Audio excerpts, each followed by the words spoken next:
വായിച്ചു വായിക്കേ.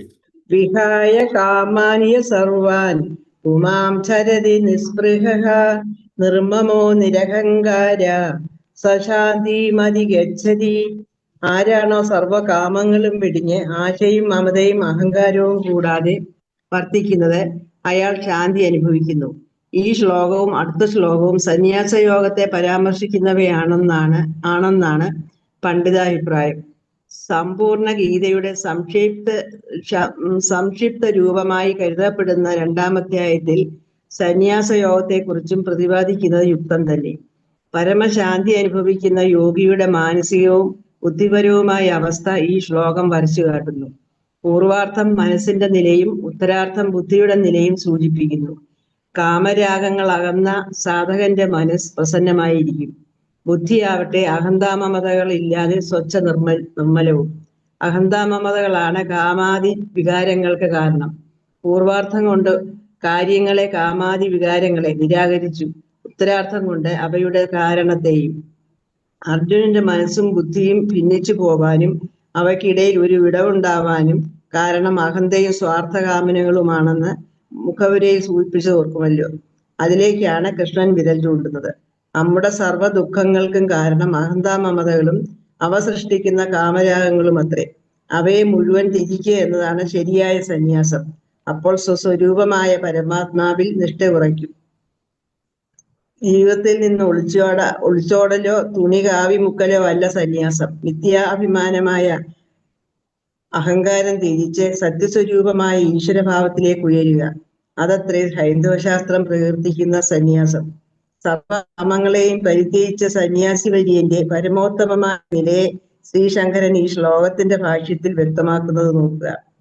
ജീവസന്ധാരണത്തിന് ഒഴിച്ചുകൂടാത്ത വസ്തുക്കളിൽ പോലും മനസ്സ് വയ്ക്കാതെ നിസ്പൃഹ, ശരീരത്തിന് അത്യന്താപേക്ഷിതങ്ങളായ വസ്തുക്കൾ പോലും തൻ്റേതെന്ന് കരുതാതെ നിർമ്മമ, പാണ്ഡിത്യ ഗർവ് ഒട്ടുമില്ലാതെ നിരഹങ്കാര ജീവിതം നയിക്കുന്ന ബ്രഹ്മനിഷ്ഠനായ സന്യാസി സംസാര ദുഃഖങ്ങൾ ഇല്ലാതെ പരമപദം പ്രാപിക്കുന്നു. ഈ ജ്ഞാനനിഷ്ഠയെ പ്രകീർത്തിക്കുന്നു.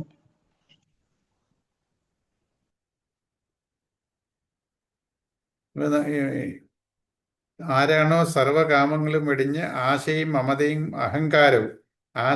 മമതയും അഹങ്കാരവും കൂടാതെ വർത്തിക്കുന്നത് അയാൾ ശാന്തി അനുഭവിക്കുന്നു. നമ്മൾ സ്ഥിതപ്രജ്ഞന്റെ ലക്ഷണം ഇതുകൊണ്ട് തീരുകയാണ്.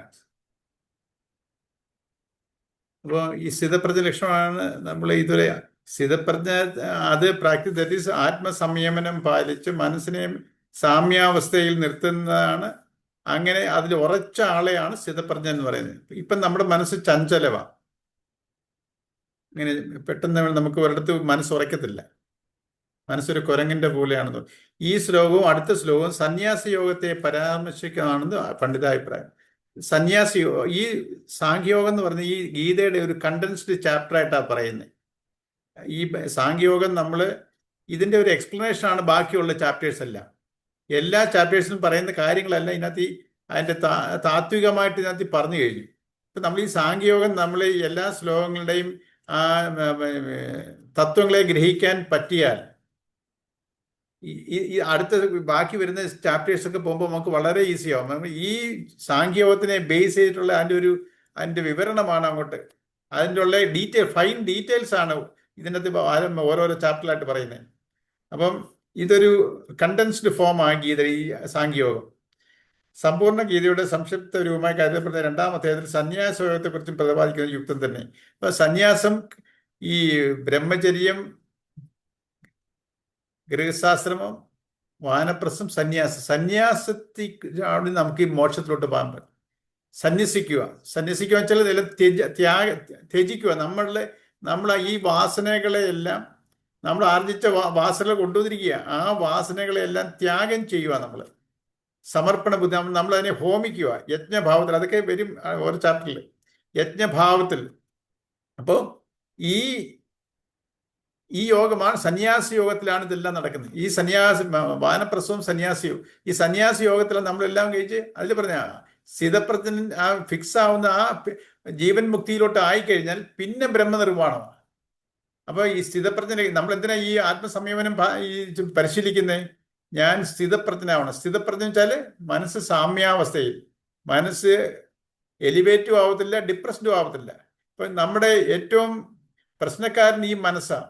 നമ്മുടെ ചിന്തകളിലെല്ലാം 2 ഫാക്ടേഴ്സാണ് ഇതിനകത്തിൽ: മനസ്സ്, ചിത്തം, ബുദ്ധി, അഹങ്കാരം. ഇതാണ് നമ്മുടെ സൂക്ഷ്മ ശരീരം.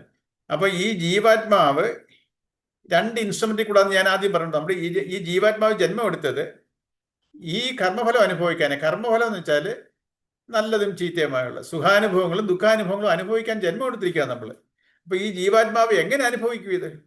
ജീവാത്മാവ് എന്ന് പറയുന്നത് ഒരു എൻറ്റൈറ്റിയാണ്. അതൊരു ഭ്രമമാണ്. ഞാൻ വാസനയിലോട്ട് പ്രതിഫലിക്കുമ്പോഴാണ്. ആക്ച്വലായിട്ട് ഞാൻ ഈശ്വരനാണ്. അഴുക്ക് ചേർന്നപ്പോഴാ ഈശ്വരനെ ഞാൻ മാറി എനിക്ക് വേറെന്നായിട്ട് തോന്നുക, ഞാനെന്നുള്ള ഭാവം വരിക. ആക്ച്വലായിട്ട് ഈ എന്തുകൊണ്ട് ഞാനെന്നുള്ള ഭാവം വരുന്നു? എൻ്റെ കർമ്മവാസന കാരണം, കർമ്മഫലം കാരണം, വാസന കാരണം. ഈ ഈശ്വര ചൈതന്യത്തിൽ ഞാൻ ഈ ഈശ്വര ചൈതന്യത്തിൽ അഴുക്ക് ആയിപ്പോയി. അപ്പം ഈശ്വരൻ എന്ന് പറഞ്ഞാൽ ശുദ്ധ സ്വരൂപമാണ്. അപ്പം ആ ഈശ്വരൻ ഞാൻ വേറിട്ട് നിൽക്കുന്നു. എങ്ങനെ വേറിട്ട് നിൽക്കുന്നു? ഭ്രമാവസ്ഥയിൽ. എന്തുകൊണ്ട് ഭ്രമം? കർമ്മവാസനയാവുന്ന ഭ്രമം, മായ, അജ്ഞാനം. ഇതാണ് എന്നെ മറ്റേതിൽ നിന്നും മറയ്ക്കുന്നത്. അതുകൊണ്ടാണ് ഇതിനെ മായ എന്ന് പറയുന്നത്. എന്തുകൊണ്ടാണ് മായ എന്ന് പറയുന്നത്? മറയ്ക്കുക മാത്രമല്ല, ഈ നമ്മളുള്ള ഈശ്വര ചൈതന്യത്തെ മറയ്ക്കുകയും അത് ഈ ശരീരമാണ്, നീ ദേഹമാണ്, നീ ബുദ്ധിയാണെന്ന് എന്നെ തെറ്റിദ്ധരിപ്പിക്കുകയും ചെയ്യുന്നു. അതുകൊണ്ടാണ് അതിനെ മായ എന്ന് പറയുന്നത്. ഈ കർമ്മഫലമാണ് ഈ എഫക്റ്റ് ഉണ്ടാക്കുന്നത്. എന്നിലുള്ള ഈശ്വരനെ മറച്ചു പിടിക്കുകയും നീ ശരീരമാണ്, നീ ബുദ്ധിയാണെന്ന് എന്നെ, നമുക്കെല്ലാവരുടെയും ധാരണ എങ്ങനെയല്ലേ? ഈ ഗ്രന്ഥങ്ങൾ വായിക്കുന്നവരെ ഞാൻ ആരെന്ന് ചോദിച്ചാൽ നമുക്ക് എന്തോ പറയാൻ കഴിയും? ഞാൻ ശരീരമാണ്. ഈ ശരീരം ഞാൻ കുറെ കഴിഞ്ഞാൽ മരിക്കും. ഞാൻ ഈ വർഷത്തിൽ ഞാൻ ജനിച്ചു, ഇനി ഞാൻ മരണത്തിലോട്ട് നീങ്ങുകയാണ്. നമ്മൾ ജനിച്ച് മരിക്കാൻ പോകുന്ന ഒരു വ്യക്തിത്വമാണ് ഞാനെന്ന് തോന്നുക. പക്ഷെ ഇത് എന്നും നിലനിൽക്കുന്ന ഒരു വ്യക്തിത്വമാണ്. എന്തുകൊണ്ടാണ് ഇങ്ങനെ തോന്നുന്നത്? എൻ്റെ വാസന കാരണം. ഞാൻ ഈശ്വര ചൈതന്യമാണ്. ഈശ്വര ചൈതന്യം അഴുക്കിനോട് ചേർന്നത് കൊണ്ട് ഞാനെന്നൊരു ഭാവം വരിക. ഞാനും ഈശ്വരനും എല്ലാം, ഞാൻ ഈശ്വരനാണ്. രണ്ടും വ്യത്യസ്തമല്ല. അതുകൊണ്ടാണ് അദ്വൈതം എന്ന് പറയുന്നത്. ദ്വൈതം എന്ന് പറഞ്ഞാൽ 2. ഇവിടെ അദ്വൈതമാണ്. ഇത് അദ്വൈത സിദ്ധാന്തം ഒന്നേ ഉള്ളൂ. 2 തോന്നുന്ന ഒരു ഭ്രമമാണ്. എൻ്റെ ഒരു ഭ്രമാവസ്ഥയാണ് 2ാമത്തെ അവസ്ഥ. അങ്ങനെ ഒന്നും ഇല്ല, അങ്ങനെ എക്സിസ്റ്റ് ചെയ്യുന്നില്ല. പക്ഷെ ആ ഭ്രമം മാറണം. എങ്ങനെ മാറും എൻ്റെ ഭ്രമം? ഞാൻ ശരീരമാണ്, ഞാൻ ഈ ദേഹമാണ് എന്നുള്ള ഒരു ഞാനെന്ന ഭാവം എങ്ങനെ മാറും? അത് മാറിയാൽ ഞാൻ ഈശ്വരനാണ്. ആ മാറുന്നതിനുള്ള അത് ഈശ്വരനിലോട്ടാണ്. അതാണ് മോക്ഷാവസ്ഥ. ആ ഈശ്വരനെ പ്രാപിക്കാൻ, ലയിക്കാൻ. അപ്പൊ നമ്മളെല്ലാവരും ഇന്നെന്തോ ചെയ്യുന്നേ? പ്രാർത്ഥിക്കുക. ഈശ്വരൻ വേറെ, ഞാൻ വേറെ. ഞാൻ ഈശ്വരനോട് പ്രാർത്ഥിക്കുന്നു. എന്താ പ്രാർത്ഥിക്കുന്നു? എനിക്ക് സ്വസ്ഥത തരണേ, എൻ്റെ ആഗ്രഹങ്ങളെല്ലാം സാധിച്ചു തരണം. അപ്പം ഞാനും ദൈവവും 2 ഞാനൊരു പ്രത്യേക വ്യക്തിത്വമാണ്, ഞാനൊരു പ്രത്യേക ഒരു എൻറ്റൈറ്റി ആണെന്ന് തോന്നുക. അത് എൻ്റെ തോന്നല. പക്ഷെ നമുക്ക് തോന്നലാന്ന് തോന്നുന്നുണ്ടോ? ഞാൻ ഇങ്ങനെ നമ്മളെല്ലാവരും ഓരോരുത്തർ ജീവിച്ചിരിക്കുന്നു ഇവിടെ. ഇതെല്ലാം നമുക്ക് ചുമ്മാ തോന്നുന്നത്. നമ്മൾ ആരും ഇല്ലെന്ന് നമുക്ക് ആരെങ്കിലും പറയത്തില്ല നമ്മൾക്ക് വട്ടാന്ന്. പക്ഷെ സൂക്ഷ്മമായിട്ട് ചിന്തിച്ചു നോക്കി. നമ്മളെല്ലാം ഭ്രമാവസ്ഥ, മായയിലിരിക്കുക. ഈ മായയെ അതിജീവിക്കണം. എങ്ങനെ അതിജീവിക്കും? നമുക്ക് ഈ ജീവിക്കുകയും വേണം. എന്ന് വെച്ചാൽ ഈ ജീവിതം എന്തിനു തന്നു? എൻ്റെ സ്വധർമ്മത്തിനെ അനുഭവിക്കാൻ, എൻ്റെ കർമ്മവാസനെ അനുഭവിക്കാൻ ജന്മം എടുത്തിരിക്കുകയും ചെയ്യുന്നു. അപ്പൊ എനിക്ക് ഈ വാസന അനുഭവിക്കണം. ആ വാസന അനുഭവിക്കുകയും വേണം, എനിക്ക് ഈശ്വരനോട് ചേരുകയും വേണം. അല്ല ഞാൻ ജന്മങ്ങളെ കൂട്ടിക്കൊണ്ടുപോയാലോ, എൻ്റെ ഈ വാസന, എൻ്റെ ഈ അഴുക്കിനെ കൂട്ടിക്കൊണ്ടുപോയാലോ, ഓരോരോ ജന്മങ്ങളിലോട്ട് നമ്മൾ പൊയ്ക്കൊണ്ടേയിരിക്കും. അപ്പം അങ്ങനെ പോകാതിരിക്കണമെന്നെങ്കിൽ ഞാൻ ചില കാര്യങ്ങൾ ശ്രദ്ധിക്കണം. ഈ ജീവാത്മാവ് ഈ സുഖാനുഭവങ്ങളും ദുഃഖാനുഭവങ്ങളും അനുഭവിക്കാനായിട്ട് ഞാൻ ഈ ഇവിടെ ഭൂമിയിൽ ജനിച്ചിട്ടുണ്ടെങ്കിൽ എനിക്ക് ഈ മനുഷ്യജന്മം, നമ്മളിപ്പോൾ മനുഷ്യരായിട്ട് ജനിച്ചിരിക്കുക. നേരത്തെ നമ്മൾ ഏതെല്ലാം ജീവികളായിട്ട് കടന്നു വന്നെന്ന് നമുക്ക് ആർക്കറിയാം?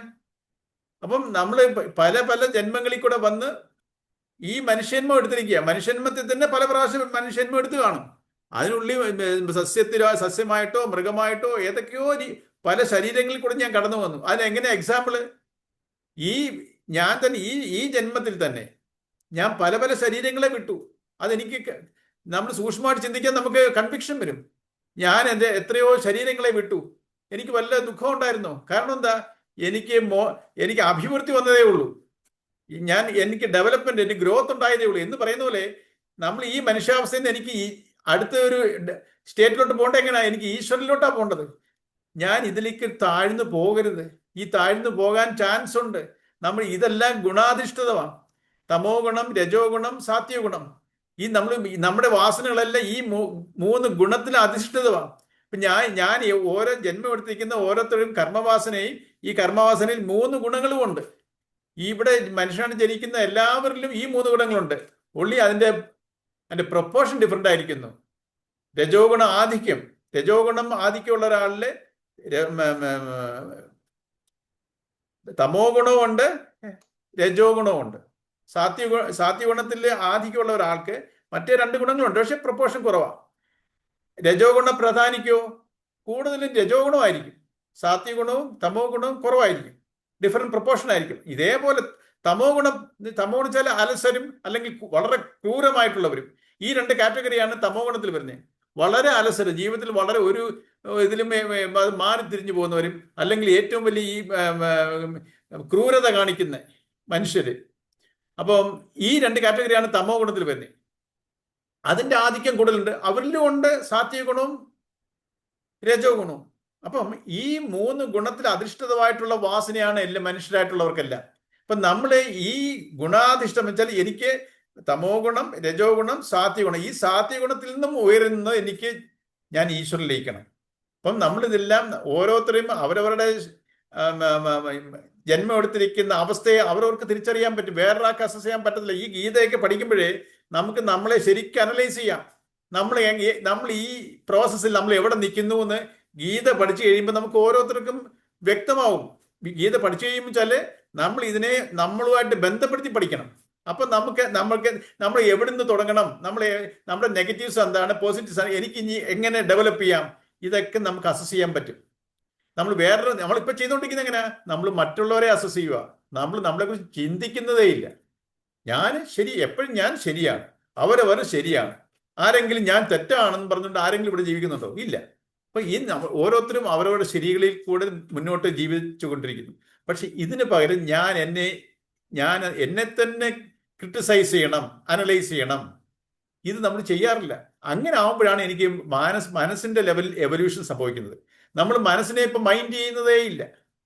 മനസ്സ് കൊണ്ടുപോകുന്ന ഈ മനസ്സെന്ന് പറഞ്ഞ മനസ്സ്, ബുദ്ധി, ചിത്തം, അഹങ്കാരം, ഈ കർമ്മവാസനയോട് ചേർന്നിരിക്കുന്നത് ഈ മനസ്സാണ്. ഇതിനെ മാനേജ് ചെയ്തുകൊണ്ട് പോകുന്ന ആരാ? ഈ ഈഗോ, ഞാനെന്ന ഭാവം. അപ്പൊ ഈ ജീവാത്മാവിന്റെ ഞാനെന്ന ഭാവമാണ് ഇത്. ഞാൻ ദുഃഖിക്കുന്നു, ഞാൻ സുഖിക്കുന്നു, ഈ 2 അനുഭവം. ഈ ജീവാത്മാവിന്റെ ആരാണ് ഇത് പ്രൊസസ് ചെയ്യുന്നത്? ഈഗോ പാർട്ടാണ്. ഞാനെന്ന ഭാവമാണ് ഞാൻ ദുഃഖിക്കുന്നു, ഞാൻ സുഖിക്കുന്നു, ഞാൻ ബലവാനാണ്, ഞാൻ ദുർബലനാണ്. ഇതെല്ലാം ഈഗോയുടെ കൺസെപ്റ്റാണ്. ഇതെല്ലാം ഏതുമായിട്ട് ബന്ധപ്പെട്ടിരിക്കുന്നത്? എൻ്റെ വാസനയായിട്ട്. അതാണ് ഈ ശ്ലോകത്തിൽ കൊണ്ടിരുന്നത്. നമ്മൾ വായിക്കാം. പരമശാന്തി അനുഭവിക്കുന്ന യോഗിയുടെ മാനസികവും ബുദ്ധിപരവുമായ അവസ്ഥ ഈ ശ്ലോകം വരച്ചു കാട്ടുന്നു. പൂർവാർത്ഥം മനസ്സിന്റെ നിലയും ഉത്തരാർത്ഥം ബുദ്ധിയുടെ നിലയും ഉറപ്പിക്കുന്നു. എന്നുവെച്ചാൽ 2 പാർട്ടായിട്ട് ഇതിനെ കാണിക്കുക. സർവകാമങ്ങളും വെടിഞ്ഞ് ആശയും മമതയും അഹങ്കാരവും. സർവകാമങ്ങൾ ഒരു പാർട്ട്, ആശ, മമത, അഹങ്കാരം. ഇത് 2 പാർട്ടായിട്ടാണ്. ഈ 2 പാർട്ട് ഇത് മനസ്സിന്റെയും ബുദ്ധിയുടെയുമാണ്. പൂർവാർത്ഥം മനസ്സിന്റെ നിലയും എന്തുവാ? കാമങ്ങൾ, ആഗ്രഹങ്ങൾ, സർവകാമങ്ങളും. ഈ ആഗ്രഹങ്ങൾ എന്ന് പറഞ്ഞാൽ എന്തുവാ? എനിക്ക് സുഖാനുഭവങ്ങളും ദുഃഖാനുഭവങ്ങളും ഉണ്ട്. എൻ്റെ കർമ്മഫലത്തിനെയാണ് ഈ കർമ്മഫലമാണ് മാനസിക വികാരത്തിലൂടെ നമ്മൾ ഈ വികാരത്തിൽ നമ്മൾ വാസനയായിട്ട് ഒട്ടിയിരിക്കുകയാണ്, എൻ്റെ കർമ്മഫലമായിട്ട്. അപ്പം ആദ്യം ഉണ്ടാകുന്ന ചിന്ത ഈ വികാരങ്ങളാണ്. ഈ വികാരങ്ങൾ എതിനെ ഡിപ്പെൻഡ് ചെയ്തിരിക്കുന്നു? എൻ്റെ ഇഷ്ടാനിഷ്ടങ്ങളെ. ഞാൻ ഈ ജീവാത്മാവായ ഞാനെന്ന വ്യക്തി ഈ സാഹചര്യമായിട്ട് ഇന്ററാക്ട് ചെയ്യുമ്പോൾ എൻ്റെ ഇഷ്ടങ്ങളും എൻ്റെ അനിഷ്ടങ്ങളും അനുഭവിക്കും. ഞാൻ ഭാവം അനുഭവിക്കുന്നു. ഞാൻ ഭാവത്തിലൂടെ ആരനുഭവിക്കുന്നു? ഈ ഞാനും പ്രത്യേകത ഈ ഞാൻ ഭാവത്തിലൂടെ ജീവാത്മാവ് അനുഭവിക്കുന്നു. അപ്പൊ ഈ മനസ്സെന്ന് പറയുന്നത് ഈ ആശകളാണ്. ആശകളല്ല, കാമങ്ങൾ, ആഗ്രഹങ്ങൾ. ഇപ്പം ആശയും അനത്തില് ആശയും മമതയും അഹങ്കാരം വെച്ചാല് ഞാൻ എൻ്റെ വികാരങ്ങൾ, ഈ ആശയം എന്ന് പറഞ്ഞാൽ ഒന്നിനോട് നമുക്ക് ഇഷ്ടം തോന്നുന്നു, അതിനോട് എനിക്ക് ആഗ്രഹം. അപ്പം എനിക്ക് ആളുടെയും ഞാൻ എൻ്റെ വാസനയാണ്, ഇഷ്ടാനിഷ്ടങ്ങൾ കൊണ്ടുവന്നിരിക്കുക. അപ്പൊ ഓരോരോ വിഷയങ്ങൾ കാണുന്ന പ്രപഞ്ചത്തിലുള്ള അതിനോട് എനിക്ക് അറ്റാച്ച്മെന്റ്, അതാ ആശ, അതിനോട് അറ്റാച്ച്മെന്റ് വരുന്നു. പിന്നെ ആശ മമത, അത് എനിക്കാവണം, എനിക്കായിത്തീരണം, എനിക്ക് ഇഷ്ടപ്പെട്ട ആ വസ്തു, ആ ഇഷ്ടപ്പെട്ട വസ്തുവിനോട് എനിക്കൊരു അറ്റാച്ച്മെന്റ് വരുന്നു, അതിനൊരു ആശ ജനിക്കുന്നു, അറ്റാച്ച്മെന്റ് ആവുന്നു. വിഷയത്തിലുള്ള ഈ പ്രപഞ്ച വിഷയത്തിലെ ഒരു വസ്തുവിനോട് ആദ്യം എനിക്ക് ഈ മനസ്സ് എങ്ങനെയാ പോകുന്നത്? മനസ്സാണ് ആഗ്രഹങ്ങൾ. ഇപ്പൊ ആരാണ് ഇതിനോട് അറ്റാച്ച് ചെയ്യുന്നത്? ഈ ബുദ്ധിയാണ് അറ്റാച്ച് ചെയ്യുന്നു. അത് എനിക്ക് സ്വന്തമാക്കണമെന്ന് മമത, എനിക്ക് വേണം തോന്നുന്നു, അത് വെച്ചിട്ട് ഞാൻ അഹങ്കരിക്കുന്നു. ഇത് എന്റെയാണ്, ഈ വസ്തു എന്റെയാണെന്നുള്ള അഹങ്കാരം. ഇതന്നെ, വേറെ ആർക്കുമല്ല, ഞാനാണ് ഇതിന്റെ ഓണർ. ഇതാണ്. അപ്പം മനസ്സും ബുദ്ധിയും രണ്ട് വിഷയങ്ങളാണ്. ഈ മനസ്സെന്ന് പറഞ്ഞ് എൻ്റെ കാമങ്ങളുമായിട്ട്, എൻ്റെ ആഗ്രഹങ്ങളുമായിട്ട്, വാസനയായിട്ടും അതിനെ ഓൺ ചെയ്യുന്നത് ബുദ്ധിയാണ്. ഇതിലൂടെ ഞാനെന്ന ഭാവത്തിലൂടെ. അപ്പം ഞാനും എൻ്റെ അതാണ് അഹന്ത മമത. അഹന്ത മമത, ഈ ഈഗോയുടെയാണ് അഹന്ത മമത. ഈ ഈഗോയാണ് എൻ്റെ ഇഷ്ടം, എൻ്റെ അനിഷ്ടം, ഇവർ നല്ലത്, ഇവർ ചീത്തത്. ഈ ഈഗോ ഡിസൈഡ് ചെയ്യാണ്. എന്തിനെ ബേസ് ചെയ്ത്? എൻ്റെ ഇഷ്ടാനിഷ്ടങ്ങളെ, എൻ്റെ ആഗ്രഹങ്ങളെ. എനിക്ക് ഇതിനോട് ഇഷ്ടമാണ്, എനിക്ക് ആ വസ്തു വേണം, അല്ലെങ്കിൽ എനിക്ക് ഇത് വേണ്ട. ഈ ആഗ്രഹങ്ങളെ ബേസ് ചെയ്ത് ഈ ഉണ്ടാവുന്ന വെച്ചാൽ കർമ്മഫലത്തിനെ ബേസ് ചെയ്ത് മനസ്സ് ആഗ്രഹിക്കുന്നു. അത് ബുദ്ധി ഈഗോയും ഇവിടെ ചേർന്നുകൊണ്ട് ഇതിനെ അറ്റാച്ച് ചെയ്യുന്നു. അത് എൻ്റെയാണെന്ന് സോ ഞാനേ എൻ്റെ എന്നുള്ള അവിടെ വരുന്നു. ഈ അനുഭവങ്ങളിൽ കൂടെ, ഈ ആഗ്രഹങ്ങളിൽ കൂടെ, രണ്ട് പാർട്ടാണ്. അപ്പം എൻ്റെ മനസ്സും ബുദ്ധിയും ഇതിനിടയ്ക്ക് എവിടെ വരുന്നു? ആക്ച്വലി ഈ വാസനയായിട്ട് എൻ്റെ മനസ്സ് ഡിറ്റാച്ച്ഡ് ആയല്ലോ. മനസ്സെന്നുള്ള വികാരങ്ങള്, സന്തോഷം. പക്ഷെ അതിനകത്ത് ഈ ആഗ്രഹങ്ങളുടെ മിക്സ് ആകുമ്പോഴാണ് എൻ്റെ ഇഷ്ടങ്ങള്. ഈ ഇഷ്ടങ്ങളില്ലാതെയും അനിഷ്ടമില്ലാതെയും എനിക്ക് മനസ്സ് സന്തോഷം വരും. ആ ഒരു സന്തോഷം വെച്ചാൽ സമാധാന അവസ്ഥ, ഒരു സ്റ്റേറ്റ് ഓഫ് മൈൻഡ്. അതാണ് എൻ്റെ പീസ്ഫുൾ ഒരു സ്റ്റേറ്റ് ഓഫ് മൈൻഡ് വരും. അവിടെ എനിക്ക് നിർവികാരമായിട്ട് ഒരു വികാരങ്ങളില്ലാത്ത ഒരു ജീവിയല്ല ആനന്ദാവസ്ഥയിലിരിക്കുന്നത്. ആ അവസ്ഥയിൽ എനിക്ക് വികാരങ്ങളുണ്ട്, പക്ഷെ അത് വാസനയായിട്ട് അറ്റാച്ച്ഡ് ആയിരിക്കത്തില്ല. അപ്പൊ ഈ ബുദ്ധിയുടെയും മനസ്സിന്റെ ഇടയ്ക്ക് ആരായിരിക്കുന്നേ? വാസന. അതിൽ ഈ ബുദ്ധിയുടെ ഇടയ്ക്ക് വാസന ഇരിക്കുക.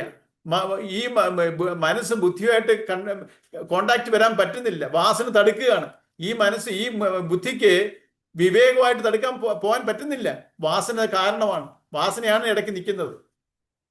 വിവേകത്തോട് വാസന തടുക്കുന്നു. അപ്പൊ നമ്മൾ വാസന വെച്ചാൽ എൻ്റെ വികാരങ്ങൾ, ഇഷ്ടവും അനിഷ്ടവും ഉണ്ടാകുമ്പോൾ എനിക്ക് കൂടുതൽ സുഖം ദുഃഖം വരുന്ന ആ വികാരങ്ങളിൽ തളിച്ചിരിക്കുമ്പോൾ എനിക്ക് വിവേകം കിട്ടുന്നില്ല.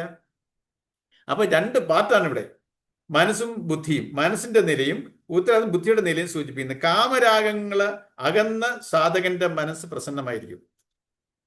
കാമരാഗങ്ങൾ എന്നുവെച്ചാൽ എനിക്ക് ആഗ്രഹം, ഒന്നിനോട് രാഗമുണ്ട്, അറ്റാച്ച്മെന്റ്, ഇത് രണ്ടും അകന്ന മനസ്സ് പീസ്ഫുൾ ആയിരിക്കും, പ്രസന്നമായിരിക്കും. ബുദ്ധിയാകട്ടെ അഹന്ത, ആ ബുദ്ധി അവിടെ അഹന്ത മമത ഇല്ലാതെ, ആ ബുദ്ധി ഈ വിവേകം, ബുദ്ധിയാണ് ഈഗോയിൽ കൂടെ അതെന്റെയാണ്, ഞാനാണ് എൻ്റെ സ്വന്തക്കാരൻ. ആ അഹന്ത മമത ഇല്ലാത്ത അതും ഇല്ല അവിടെ. അപ്പം കാമരാഗങ്ങൾ എന്ന സാധകന്റെ മനസ്സ് പ്രസന്നമായിരിക്കും. ബുദ്ധിയാകട്ടെ അഹന്ത മമത ഇല്ലാതെ സ്വച്ഛന്ത നിർമ്മലവും. എപ്പോഴാ? ഞാൻ ബാലൻസ്ഡ് സ്റ്റേറ്റിലിരിക്കുമ്പോൾ. ബാലൻസ്ഡ് അല്ലാത്ത ഞാൻ എൻ്റെ ഓരോ ഇഷ്ടത്തിലും അനിഷ്ടത്തിലും ഇരിക്കുവാണെങ്കിൽ ഇത് രണ്ടിനും അടിമപ്പെട്ട എൻ്റെ മനസ്സും ബുദ്ധിയും എൻ്റെ വികാരങ്ങൾക്ക് അടിമപ്പെട്ടിരിക്കും. ഇതിനെ ആരാ മിസ്ലീഡ് ചെയ്ത് കൊണ്ടുപോകുന്നേ? ഈഗോ, ഞാനെന്ന ഭാവം. അപ്പം അഹന്താമമതാണ് കാമാദി വികാരങ്ങൾക്ക് കാരണം. അപ്പം ഈ അഹന്താമമത എൻ്റെ ആഗ്രഹത്തിൽ നിന്ന് വരുന്നതാണ്. അതെനിക്ക് സ്വന്തമാക്കണം, അത് എൻ്റെ ആവണം. അത് സ്വാർത്ഥത. ഇതാണ് സ്വാർത്ഥത. സ്വാർത്ഥതയുടെ വേറൊരു രണ്ട് കാര്യങ്ങളുണ്ട്. അഹന്തയും മമതയും. ഞാനെന്ന ഭാവവും എൻ്റെയാണെന്നുള്ള ഭാവവും. ഇതെനിക്ക് അനുഭവിക്കാനുള്ള, വേറെ ആർക്കുമല്ല, ഞാൻ എൻ്റെ എന്നുള്ള ഭാവം. അഹന്താമെന്നാണ് കാമകാന്തി കാരണം. പൂർവാർത്ഥം കൊണ്ട് കാര്യങ്ങളെ, കാമാദി വികാരങ്ങളെ നിരാകരിച്ചു, ഉത്തരാർത്ഥം കൊണ്ട് അവയുടെ കാരണത്തെയും. അർജുന്റെ മനസ്സും ബുദ്ധിയും ഭിന്നിച്ചു പോകാനും അവയ്ക്കിടയിൽ ഒരു വിടവുണ്ടാകാനും കാരണം അഹന്തയും സ്വാർത്ഥ കാമനകളുമാണെന്ന് മുഖവരയിൽ സൂചിപ്പിച്ചു. ചില അഹന്തയും സ്വാർത്ഥ കാമനകളും വെച്ചാൽ എൻ്റെ വാസന. ഈ മനസ്സിന്റെയും ബുദ്ധിയുടെയും ഇടയ്ക്ക് ആരാണ് ഇതിനെ കണക്ട് ചെയ്യാൻ വിടാത്തത്? ഈ വാസനകളാണ്. വാസനയെ അങ്ങ് വികാര തള്ളിച്ചേലിരിക്കുകയാണ്. വിവേക ബുദ്ധിക്ക് പ്രകടമാകാൻ പറ്റത്തില്ല. അപ്പം അതിലേക്കാണ് ഈ ആദ്യം പറഞ്ഞ ഇതാണ് ഈ മനസ്സും. കൃഷ്ണൻ വേറെ ശ്ലോകത്തിൽ പറയുന്നുണ്ട്, നമ്മൾ ഇതിലോട്ട് വരും, ഭക്തിയോഗത്തിൽ വരും. അർജുനോട് പറയും, അർജുന, നിന്റെ മനസ്സും ബുദ്ധിയും എന്നിൽ ഉറച്ചാൽ നീ എന്നിൽ തന്നെ വസിക്കും. ഒരു ശ്ലോകത്തിൽ പറയുന്നുണ്ട്, മനസ്സും ബുദ്ധിയും എന്നിൽ തന്നെ ഉറച്ചാൽ എന്ന് വെച്ചാല് ഇതാ പറഞ്ഞ മനസ്സും ബുദ്ധിയും, മനസ്സ് പ്രസന്നമാകുകയും ബുദ്ധി സ്വച്ഛ നിർമ്മലമാകുകയും ചെയ്യുമ്പോൾ വെച്ചാല് ഇത് രണ്ടും ഞാൻ സാമ്യാവസ്ഥയിൽ വന്നാൽ മനസ്സിപ്പോ എങ്ങനെ, നമ്മുടെ മനസ്സെല്ലാവരുടെയും മനസ്സ് ചഞ്ചലമാണ്. ഈ മനസ്സ് ചഞ്ചലമായിട്ടിരിക്കുന്നുണ്ട്. എന്തോ ചെയ്യുന്നു, എനിക്ക് പ്രോപ്പറായിട്ട് ഡിസിഷൻ മേക്കിങ്ങിന് ഒക്കുന്നില്ല. ഈ മനസ്സ് ചഞ്ചലമാകുന്നത് എന്തുകൊണ്ടാ? ഈ വാസനയിലിരിക്കുന്നുണ്ട്, ഈ വികാരത്തളിച്ചയിലിരിക്കുന്നുണ്ട്. അപ്പൊ ഞാൻ ഈ വികാരത്തിലിരിക്കുമ്പോൾ എൻ്റെ ഇഷ്ടവും അനിഷ്ടവും ഇതെന്നെ ഇട്ട് കൺഫ്യൂസ് ചെയ്യും. അപ്പം എപ്പോഴും മനസ്സ് ചഞ്ചലമാ, വികാരങ്ങൾ ചഞ്ചലമാ. മനസ്സ് നമ്മളെ ഈ ബുദ്ധിയുണ്ട്, നമ്മുടെ ഒരു ബുദ്ധി വിവേകമായിട്ട് അലൈൻ ചെയ്ത് പ്രവർത്തിക്കാനുണ്ട്. എപ്പോഴാ അത് വരുന്നത്? നമുക്ക് ഈ വിവേക ബുദ്ധി എപ്പോഴാ ഉദിക്കുന്നേ? നമ്മുടെ വികാരങ്ങളെല്ലാം കെട്ടടങ്ങി കഴിയുമ്പോഴാണ് നമുക്ക് ഒരു ഡയറക്ഷൻ വരുന്നത്. അത് നമ്മുടെ അനുഭവം അല്ലേ? രാത്രി കിടന്ന് ഉറങ്ങുമ്പോഴാണ് പകൽ ചെയ്തു കൂട്ടിയ വികാര വിക്ഷോഭത്തിന് അടിമയായിട്ട് ഞാൻ ചെയ്തു കൂട്ടിയ കർമ്മങ്ങള് ഞാൻ രാത്രി സ്വസ്ഥമായിട്ട് കിടക്കുമ്പോൾ അപ്പോൾ എനിക്ക് ഒരു വികാരത്തളിച്ചേയില്ല. ഉറങ്ങാൻ കിടക്കുമ്പോൾ ഞാനിങ്ങനെ സാക്ഷി എല്ലാം നോക്കി കാണുമ്പോൾ അങ്ങനെ ചെയ്യണ്ടായിരുന്നു, അല്ലെങ്കിൽ ഇങ്ങനെ ചെയ്യണമായിരുന്നു. നമുക്കൊരു ഡയറക്ഷൻ വരുക. എന്തുകൊണ്ട് ആ ഡയറക്ഷൻ വരുന്നു? അത് നമ്മൾ പറയും മനസാക്ഷി, എൻ്റെ മനസാക്ഷി പറഞ്ഞു എന്ന് നമ്മൾ പറയും, അല്ലെങ്കിൽ മനസാക്ഷി കൂത്ത് ഇല്ലയോ, എല്ലാവരും പ്രിക്ക് ചെയ്യുന്നുണ്ട്. നമ്മൾ ചെയ്തു കൂട്ടിയ അധർമ്മങ്ങളെല്ലാം നമ്മുടെ തന്നെ മനസാക്ഷി. ഈ ഡയറക്ഷൻ കിട്ടുന്നത് കൃഷ്ണനിൽ നിന്നാണ്. ആരാ കൃഷ്ണൻ? സർവഭൂതങ്ങളുടെ ഉള്ളിലിരിക്കുന്ന ചൈതന്യം. ഈ കൃഷ്ണൻ അവിടെ നിന്നുകൊണ്ട് പറയുന്നുണ്ട്. പക്ഷെ അത് ആര് കേൾക്കാൻ? ഞാൻ എൻ്റെ കോപത്തിന് അടിമപ്പെട്ടോ ദുഃഖത്തിന് അടിമപ്പെട്ടോ ഞാൻ ഓരോ കർമ്മങ്ങൾ ചെയ്യുന്നു. ഇവിടുന്ന് കൃഷ്ണൻ ഇതിനൊരു എക്സാമ്പിൾ ഉണ്ട്. ഈ ജരാസന്ധന്റെ ഭീമനും ജരാസന്ധനുമായിട്ടുള്ള ഒരു യുദ്ധം നടക്കുന്നുണ്ട്. അപ്പം ഈ ജരാസന്ധനെ കൊല്ലാണ്ട് ഭീമൻ ആദ്യം ഭയങ്കര ഓവർ കോൺഫിഡന്റ് ആയിരിക്കും. എത്ര യുദ്ധം ചെയ്തിട്ടും ജരാസന്ധന് ഒരു ക്ഷീണവും ഇല്ല. ഭീമൻ ക്ഷീണിച്ച് അവശനാവുക. ഇനി കുറച്ചുകൂടെ കഴിഞ്ഞാൽ ഭീമന്റെ മരണം സംഭവിക്കും. ആ ഒരു സ്റ്റേജില് ഭീമൻ കൃഷ്ണനെ നോക്കുക. കൃഷ്ണനെ നോക്കുമ്പോഴേ കൃഷ്ണനാണ് ഒരു രണ്ടായിട്ട് കീറി ഇങ്ങനെ എടുത്തു കാണിച്ചു കൊടുക്കുന്നത്. ആ ഡയറക്ഷൻ കിട്ടുകയാണ്. ആ ഭീമൻ ആ ഡയറക്ഷൻ കിട്ടുന്നു. ഈ ജരാസന്ധനെ രണ്ടായിട്ട് വിരിച്ച് രണ്ടും പിന്നെ കൂടിച്ചേർത്തില്ല. ഈ ആദ്യം ഭീമനെ പലതും ചെയ്തിട്ട് കൂടിച്ചേരുകയാണ്.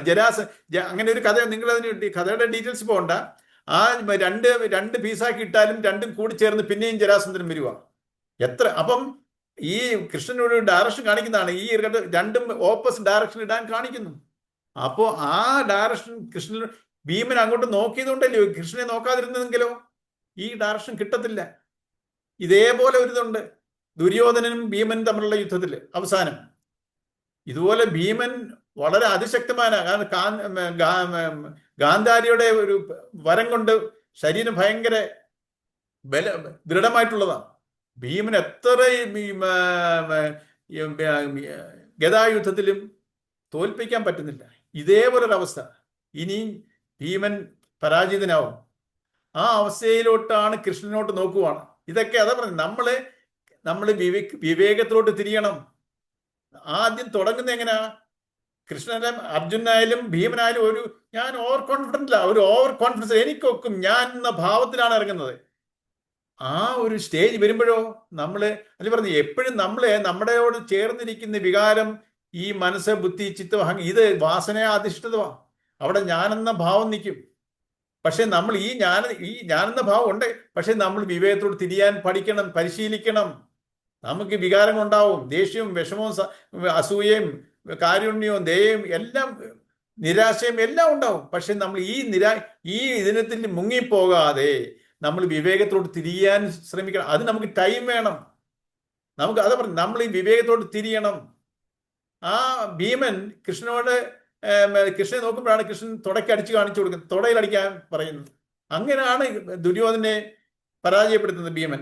ഇപ്പം നമ്മളെല്ലാവരിലും ഉണ്ട്, കൃഷ്ണനുണ്ട്. ആ മഹാഭാരത യുദ്ധത്തിൽ കൃഷ്ണൻ ഒരു അവതാരമായിട്ടുണ്ടെങ്കിൽ ഈ കൃഷ്ണൻ തന്നെ പറയും, ഇതേ എല്ലാ സർവഭൂതങ്ങളുടെ ഉള്ളിലിരിക്കുന്ന ആ ഒരു തത്വമാണ്, ചൈതന്യമാണ്. തത്വം എന്ന് പറഞ്ഞാൽ ഇപ്പൊ ഞാൻ പറഞ്ഞില്ലേ, ഓരോ പ്രിൻസിപ്പിളാണ്. അന്നൊരു സ്വാമിയുടെ പ്രഭാഷണം കേട്ടല്ലോ, ശാന്താനന്ദ സ്വാമിയുടെ. ഒന്ന് രണ്ട് നമ്മൾ സംഖ്യകൾ പഠിക്കും, ഒന്നെന്ന് കാണിക്കുന്നു. ഒന്നെന്നുള്ളത് നമുക്ക് ഒരു തത്വമല്ലേ അത്? നമ്മൾ ആ 1, 2 ഇതൊക്കെ ഒരു തത്വമാണ്. ആ തത്വങ്ങൾ നമ്മൾ ഗ്രഹിക്കണം എന്ന് പറയുന്ന പോലെ ഈശ്വരൻ എന്ന് പറഞ്ഞ് നമ്മൾ ഒരു അമ്പലത്തിലെ പ്രതിമയായിട്ടോ നമുക്ക് ഈ കാണാൻ പറ്റാത്ത ഈ പ്രിൻസിപ്പിളിനെ നമ്മൾ ഗ്രഹിക്കാൻ വേണ്ടി ഉണ്ടാക്കിയ സിമ്പിൾസ് ആണത്. കോൺഗ്രസിന്റെ കൊടിയുണ്ട്, CPM കൊടിയുണ്ട്. ഈ അവരുടെ കൊടികളാണോ ആ പാർട്ടി? അതിൽ കൂടെ അവരുടെ ആശയങ്ങളാണ്. ഇപ്പൊ CPM അരിവാൾ ചുറ്റിക നക്ഷത്രം ഒരു കൊടിയിൽ കണ്ടാൽ ആ ഒരു തുണിയാണ്, ഇത് പടമാണെന്ന് പറഞ്ഞു. ഇത് മാർക്സിസത്തിന്റെ പ്രിൻസിപ്പിളിനെ ഇൻഡിക്കേറ്റ് ചെയ്യുന്നത്. അല്ലാതെ ആ തുണിക്ക് ഒരു പ്രാധാന്യമില്ല. ആ തുണി കൂടെ ഇതിന്റെ പുറയിലുള്ള ഒരു പ്രിൻസിപ്പിളിനെ നമ്മൾ മനസ്സിലാക്കുകയാണ്. ഓരോ ഒന്നും ഇൻഡിക്കേറ്ററാണ്. അതുപോലാണ് ഈ വിഗ്രഹവും വിശേഷാൽ ഗ്രഹിക്കേണ്ട ഒരു ഉപാധിയാണ്. ഈ കൊടികളെല്ലാം ഓരോ ഉപാധികളാണ്, ഓരോ പാർട്ടികളുടെ പ്രിൻസിപ്പിളിനെ റെപ്രസെന്റ് ചെയ്യുന്ന ഓരോ ഉപാധികളാണ്. ഇതേപോലെ നമ്മള് ഈ വിഗ്രഹങ്ങൾ ഒരു ഉപാധിയായി എന്നിലിരിക്കുന്ന ചൈതന്യത്തിനെ ഞാൻ ദർശിക്കാനായിട്ട് പോകുന്നത്. അതിന് ആ ഒരു അറിവ് തരാനാണ് ക്ഷേത്രങ്ങൾ നിൽക്കുന്നത്. നമ്മളെന്തോ ആയിരിക്കുന്നത്, അവിടെ നിൽക്കുന്ന ചൈതന്യം എൻ്റെ ആഗ്രഹങ്ങളെല്ലാം സാധിച്ചു തരാണ് നമ്മൾ വഴിപാടുകൾ നേരുക. എന്നിലുള്ള ആ ചൈതന്യത്തിനെ കണ്ടറിയാനുള്ള ഒരു ഉപാധി അവിടെ വെച്ചിരിക്കുകയാണ്. അപ്പം നമ്മൾ നടയിൽ പോയി നിൽക്കുമ്പോഴോ ഏത് ദേവതാ സങ്കല്പത്തിലുള്ള അമ്പലങ്ങളായാലും എന്നിലുള്ള ചൈതന്യത്തിനെ നമ്മൾ അവിടെ ദർശിക്കണം. അല്ലാതെ അവിടെ ഇരിക്കുന്ന ഒരു ദൈവമല്ല, നമ്മൾ ഉള്ളിരിക്കുന്ന ഈശ്വരനെ നമ്മൾ ദർശിക്കാൻ പോകും. അതാണ് എൻ്റെ ശരീരം തന്നെയാണ് ഒരു ക്ഷേത്രം. ആ ക്ഷേത്രത്തിലോട്ട് ആ കൺസെപ്റ്റിൽ വേണം നമ്മൾ ക്ഷേത്രത്തിൽ പോകാൻ. നമ്മളിപ്പോൾ ക്ഷേത്രത്തിൽ പോകുന്നത് എങ്ങനെയാ? നമ്മൾ അവിടെ വീട്ടുകാര്യങ്ങൾ നാട്ടുകാര്യങ്ങളൊക്കെ പറഞ്ഞുകൊണ്ട് നമ്മൾ ഫ്രണ്ട്സുമായിട്ട് അവിടെ പോയി തൊഴുതു, എല്ലാം ജസ്റ്റ് ഒരു ചടങ്ങ് പോലെ. എന്നിട്ട് ദൈവമേ രക്ഷിക്കണേ, അല്ലെങ്കിൽ അരുതാത്തൊന്നും സംഭവിക്കരുതേ, നമ്മൾ ഇങ്ങനെ ഈ ഒരു ധാരണയിലാണ് പോകുന്നത്. നമ്മളിൽ ഉള്ളിരിക്കുന്ന ചൈതന്യമാണ് ഞാൻ. ആ ഈശ്വരൻ എന്നുള്ളില്ല, പക്ഷെ എനിക്ക് ആ ഈശ്വരനായിട്ട് അടുക്കാൻ പറ്റുന്നില്ല. എന്തുകൊണ്ട്? എൻ്റെ വാസന. ഇതിനാണ് നമ്മൾ സാധനങ്ങൾ ചെയ്യുന്നത്. സാധനങ്ങളെല്ലാം നമ്മൾ ചടങ്ങ് പോലെ ചെയ്യുന്നു. ഇതിന് എന്തിനാണെന്നുള്ള കാര്യവിവരം അറിയാതെ എത്ര പേർക്കറിയാം? എത്രയോ പേര് സാധനങ്ങൾ അനുഷ്ഠിക്കുന്നു. നമ്മൾ ഈ ഗീത പഠിച്ചിട്ടാണോ, ഗീത ഉൾക്കൊണ്ടിട്ടാണോ ഈ സാധനങ്ങളെല്ലാം ചെയ്യുന്നത്? ഒരിക്കലുമല്ല. അതാ നമ്മൾ കാര്യങ്ങളെ ഗ്രഹിക്കാതെ സാധനങ്ങൾ ചെയ്തു കഴിഞ്ഞാൽ ഒരു പ്രയോജനവും ഇല്ല. ഈ സാധനങ്ങളെല്ലാം എൻ്റെ മാലിന്യത്തെ, എൻ്റെ കർമ്മഫലത്തിനെ മാറ്റാനാണ്. ഈ മനസ്സിനെ നിശ്ചലമാക്കണമെങ്കിലോ ഞാൻ ഈ കർമ്മഫലമായിട്ട് അറ്റാച്ച്ഡ് ആവരുത്. എൻ്റെ ഇഷ്ടത്തിനും അനിഷ്ടത്തിനുമായിട്ട് ഞാൻ അറ്റാച്ച്ഡ് ആവരുത്. ഇതിന്റെ മനസ്സിന്റെ പ്രാക്ടീസ്. അല്ലാതെ നമ്മൾ എന്ത് വിചാരിക്കുന്നത്, ഏതോ ഈശ്വരൻ, നമ്മൾ ഈ സാധനാ മാർഗങ്ങളിൽ കൂടെ പോകുമ്പോൾ ഏതോ ഈശ്വരൻ പ്രസാദിക്കും. ഒരു കാലത്തും അത് എന്നെ ട്രാൻസ്ഫോം ചെയ്യാൻ വേണ്ടിയാണ് ഈ സാധനങ്ങളെല്ലാം.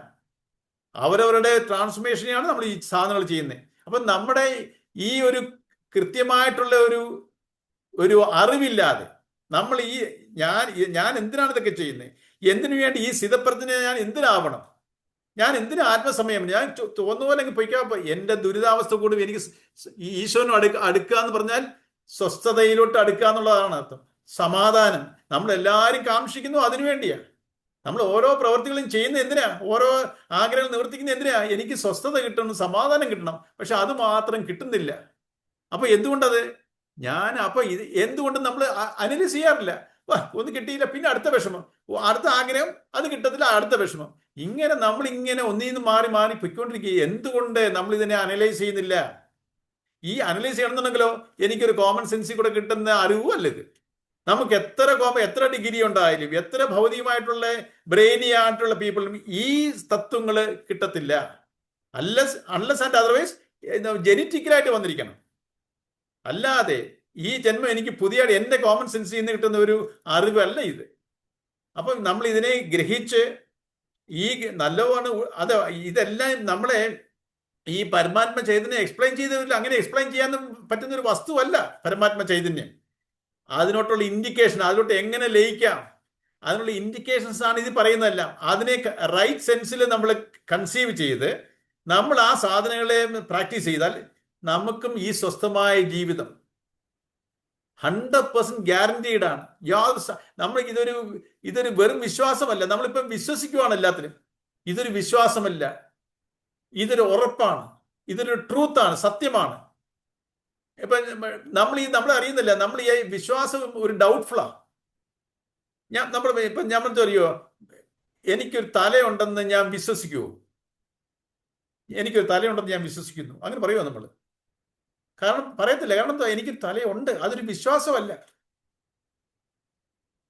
ഇതുപോലെ നമ്മൾ ഈശ്വരനുണ്ടെന്ന് ഞാൻ ഈശ്വരൻ വിശ്വസിക്കുക എന്നുവെച്ചാൽ 100% അല്ലെന്നർത്ഥം. ഞാൻ ഈശ്വരന് വിശ്വസിക്കേണ്ട കാര്യമില്ല. ഞാൻ ഈശ്വരനാ. ഈ തത്വത്തെ ഇതിനെ മനസ്സിലാക്കുക. അപ്പൊ എനിക്ക് അങ്ങനെ തോന്നാത്തതിന്റെ കാരണം എന്താ? എന്നിൽ ചില അഴുക്കുകളുണ്ട്.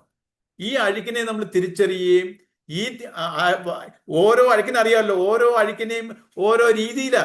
ഇപ്പൊ നമുക്കറിയാലോ, ഈ നമ്മുടെ ഭൗതിക മണ്ഡല വസ്ത്രങ്ങളിലെ സ്റ്റെയിൻസ് എല്ലാം ഓരോ സ്റ്റെയിനും ഓരോന്നിട്ടാണ്, അല്ലാതെ ഒരേ മാർഗമല്ല. ഓരോരുത്തരുടെയും വാസന അനുസരിച്ച് അതിനാണ് പല പല സാധനാ മാർഗങ്ങൾ ഇവിടെ. ആ ഓരോരുത്തരുടെയും സംസ്കാരവും വാസനകളും അനുസരിച്ച് പല പല സാധനങ്ങളുണ്ട് ഇവിടെ.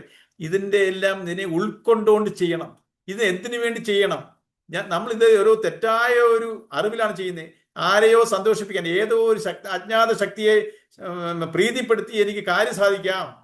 ഇതൊക്കെ മിഥ്യാധാരണയാണ്. ഇതിനെയൊക്കെ തിരിച്ചറിഞ്ഞ് ഈ രീതിയിൽ സാധന ചെയ്താൽ നമുക്ക് മോക്ഷത്തിലോട്ട് കിടക്കാം. ആ ഒരു സ്റ്റേറ്റാണ് ഈ പറയുന്നത്. നമ്മുടെ മനസ്സും ബുദ്ധിയും ഇത് രണ്ടും പവർഫുൾ ആണ്.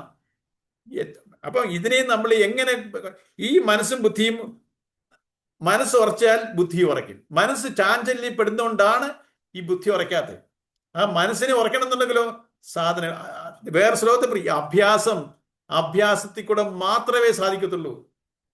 ഈ അർജുൻ പറയുന്നുണ്ട്, കൃഷ്ണ, ഈ മനസ്സ് കൊടുങ്കാറ്റ് പോലെ പിടിച്ചു നിർത്താൻ പറ്റത്തില്ല. ഈ മനസ്സ് കൊടുങ്കാറ്റിനെ പോലെ നമുക്ക് പിടിച്ചു നിർത്താം, പക്ഷെ മനസ്സിനെ പിടിച്ചു നിർത്താൻ പറ്റത്തില്ല.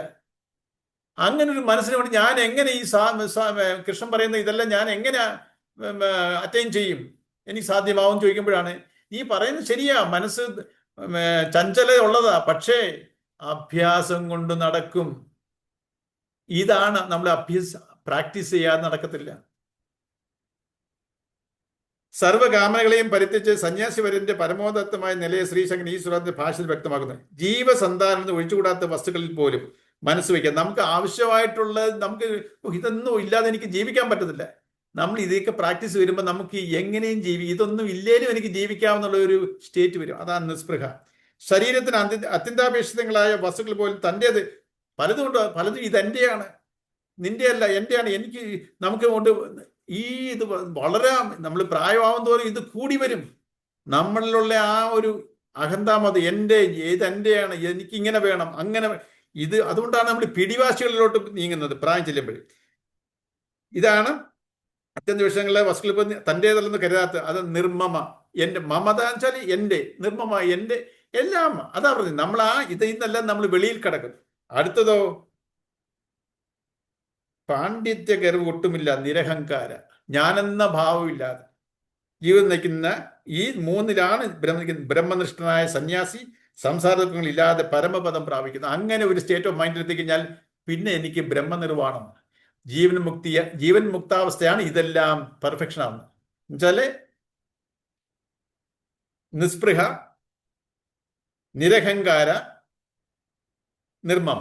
ഈ മൂന്നും പെർഫെക്ഷനിൽ വരുമ്പോൾ ഞാൻ ജീവൻ മുക്തനായി, സ്ഥിതപ്രജ്ഞനായി. സ്ഥിതപ്രജ്ഞനായി കഴിഞ്ഞാൽ എനിക്ക് ധ്യാനത്തിൽ കൂടെ ബ്രഹ്മനിർവാണമാണ്. ഇതാണ് ഇതിന്റെ നമ്മുടെ സ്വസ്ഥമായ ജീവിതത്തിലോട്ട്. കാരണം ഒന്നീ സ്വസ്ഥമായിട്ടുള്ള ജീവിതത്തിൽ ആത്മസാക്ഷ്യം കിട്ടിയില്ലെങ്കിൽ എനിക്ക് ഉയർന്ന ജന്മം കിട്ടും. ആ ജന്മത്തിൽ എനിക്ക് അടുത്തതിലോട്ട് കിടക്കാം. നമ്മൾ ഇപ്പൊ കിട്ടിയ ഈ സമയം നമ്മൾ വളരെ പെർഫെക്റ്റ് എന്ന് വെച്ചാൽ അറിഞ്ഞ്, ഞാൻ അറിവോടുകൂടി, ഇപ്പൊ ഇതോ അറിവില്ലാതല്ല, നമ്മൾ ഈ കാര്യങ്ങളെല്ലാം അറിഞ്ഞ് ഞാൻ പ്രവർത്തിക്കുമ്പോൾ എനിക്ക് അങ്ങനെ പ്രാക്ടീസ് കഴിഞ്ഞാൽ എൻ്റെ ജീവിത നിലവാരം ഉയരും. എൻ്റെ ജീവിത നിലവാരം വെച്ചാൽ എൻ്റെ മനസ്സിന്റെ നിലവാരം. നമുക്ക് പണം വന്ന് ചേരും എന്നല്ല ഈ പറഞ്ഞതിനർത്ഥം. എൻ്റെ മനസ്സിന്റെ സ്വസ്ഥത കൂടി കൂടി വരും. കാരണം നമ്മൾ തന്നെ ഇതെല്ലാം നമുക്ക് തന്നെ അനുഭവപ്പെടും.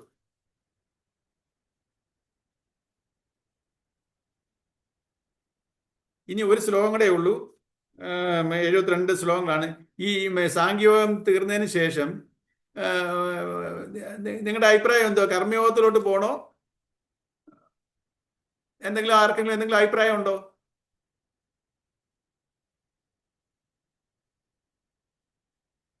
വീണ്ടും സാംഖ്യയോഗം തന്നെ ഒന്നുകൂടെ നോക്കണോ? ഞാനും ഇത് മനസ്സിൽ വരച്ച് ഈ സാംഖ്യയോഗത്തിലെ എല്ലാ ശ്ലോകങ്ങളും അല്ല, ഒരു ഇമ്പോർട്ടൻ്റ് ആയിട്ടുള്ള ശ്ലോകങ്ങള്, പല ശ്ലോകങ്ങളും കണക്റ്റഡ് ആയിട്ട് വരും. അതിനെല്ലാം ഇങ്ങനെ ഒരു ഒരു റിവിഷൻ പോലെ നടത്തുന്നത് നല്ലതല്ലയോ? അതേ കർമ്മയോഗത്തിലോട്ട് പോകണം. കർമ്മയോഗത്തിലോട്ട് പോകണമെന്ന് ആരെങ്കിലും അങ്ങനെ പോകണം എന്നുള്ളവരൊന്ന് പറയണേ. കർമ്മയോഗത്തിലോട്ട് പോകണം എന്നുണ്ടെങ്കിൽ നമുക്ക് പോകാം. അങ്ങനെ ആർക്കെങ്കിലും അഭിപ്രായം ഉണ്ടോ? കാരണം ഇത് സാംഖ്യയോഗം തന്നെ നമ്മൾ പല പല ഗ്യാപ്പ് ഇട്ടാണ് പൊയ്ക്കൊണ്ടിരുന്നത്. കുറെ ഇടയ്ക്ക് ബ്രേക്കായി. പക്ഷെ എന്നാലും നമ്മൾ റിവിഷൻ ബേസിക്സ് ഒക്കെ പറഞ്ഞിട്ടാണ് പിന്നെയും തുടങ്ങിയിട്ടുള്ളത്. അപ്പൊ നമുക്ക് ഇതിനെ ഒന്ന് റിവിഷൻ ചെയ്തു പോകുന്നതല്ലയോ നല്ലത്? അതായിരിക്കും നല്ലതെന്ന് തോന്നുന്നു. ശരി. എന്തെങ്കിലും ഒരു എതിരഭിപ്രായം ഉണ്ടെങ്കിൽ എൻ്റെ ഒക്കെ വിളിച്ച് പറയണേ. ഓക്കെ, നമുക്ക് നാളെ കാണാം. ശരി.